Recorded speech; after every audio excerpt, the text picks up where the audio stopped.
Veil. L'accès à l'IVG est devenu, vous allez le voir, un parcours du combattant.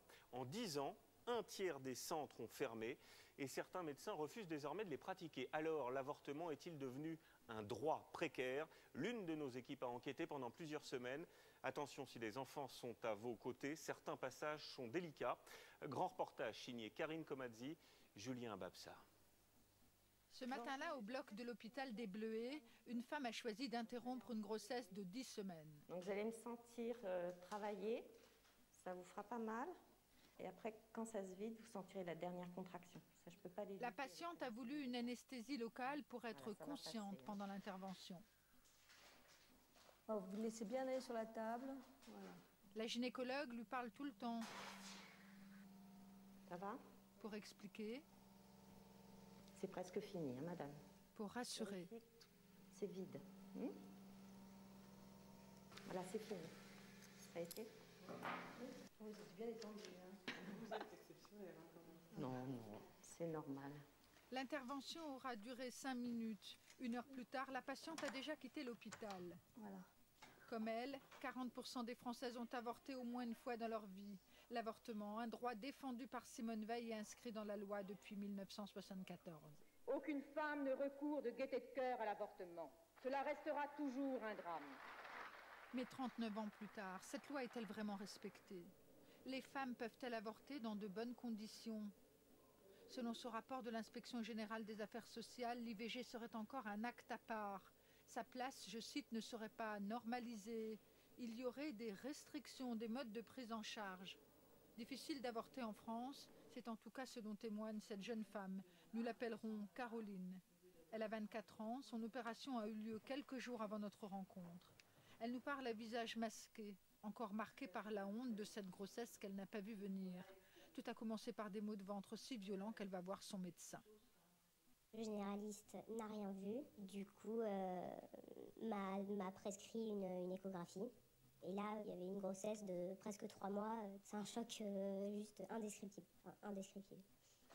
Après le choc, le stress, car la grossesse est avancée. Et si la loi autorise l'avortement, elle impose aussi des délais.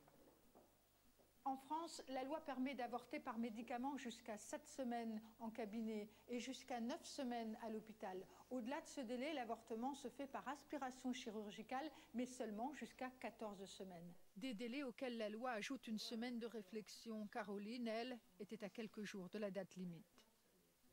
J'ai pris la liste des hôpitaux de Paris. Je les ai appelés un à un. Ils m'ont clairement fait comprendre que si j'en étais arrivée là, c'était de ma faute et que j'aurais dû me rendre compte avant et que ce genre d'intervention n'avait pas à avoir lieu en urgence. Enfin, moi, ils m'ont pas demandé une seule fois ce qui s'était passé, pourquoi j'en étais arrivée là. Ils n'ont pas cherché à comprendre. Ils m'ont dit non, c'est non. Le cas de cette jeune femme est-il un cas isolé? Pour le vérifier, direction le planning familial. 2 fois par an, cette association fait un test par téléphone pour recenser les obstacles que rencontrent les femmes. La responsable du planning se fait passer pour une femme enceinte de 10 semaines. Elle appelle les hôpitaux d'Île-de-France dans lesquels se trouvent les centres IVG. Premier obstacle assez fréquent. Le numéro que vous demandez... Le numéro donné sur Internet n'est pas le bon. Puis ce sont les horaires qui ne correspondent pas. C'est fermé pour appeler demain maintenant. Ok, au revoir. Au revoir. Et là, plus de médecins dans l'hôpital pour pratiquer l'IVG. Parce que je suis enceinte de 10 semaines.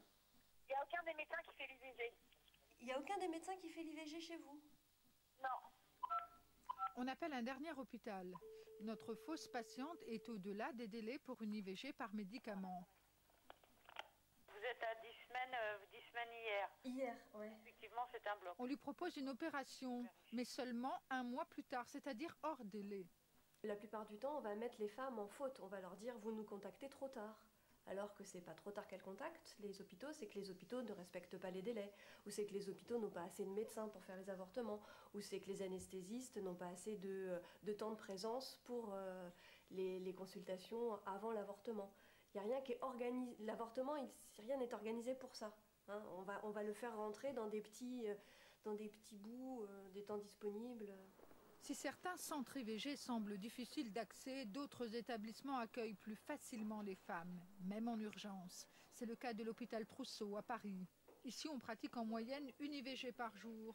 Le lundi matin, le couloir est bondé. Les femmes composent avec leur emploi du temps pour trouver un rendez-vous pour avorter.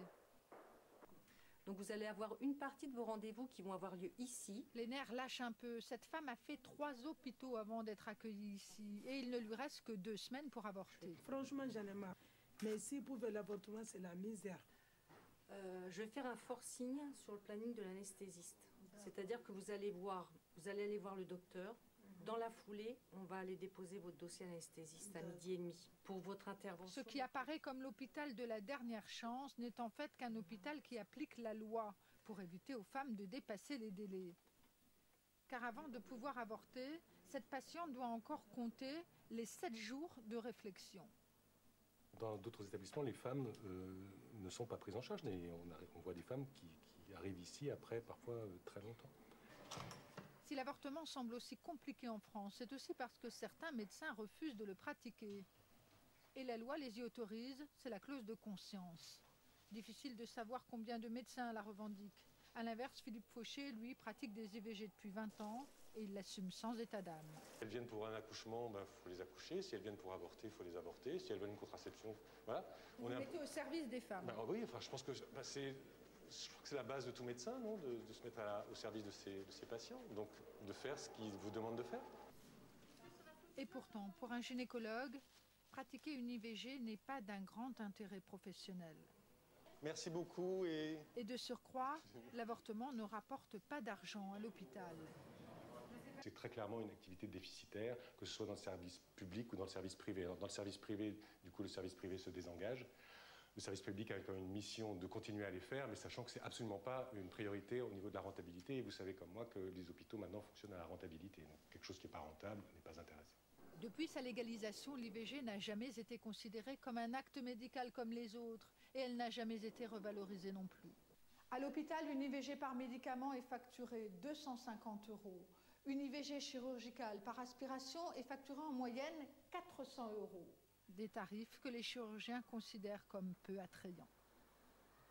Au bout du compte, toutes ces difficultés amènent chaque jour un grand nombre de femmes à partir avorter à l'étranger. C'est ce qu'on constate au planning familial où l'on reçoit encore et toujours des appels d'urgence de femmes hors délai. À plus de 14 semaines d'aménorrhée, il faudra peut-être vous orienter vers la Hollande qui fait des IVG jusqu'à 22 semaines d'aménorrhée. C'est la loi là-bas. L'IVG est à 480 €. Au bout du fil, une femme enceinte de presque 14 semaines qui, faute de prise en charge à temps, va devoir quitter la France pour interrompre sa grossesse. Comme elle, un tiers des femmes d'Île-de-France parties avorter aux Pays-Bas étaient dans les délais en France. Partir avorter à l'étranger, il y a 39 ans, c'est précisément ce à quoi la loi voulait mettre un terme.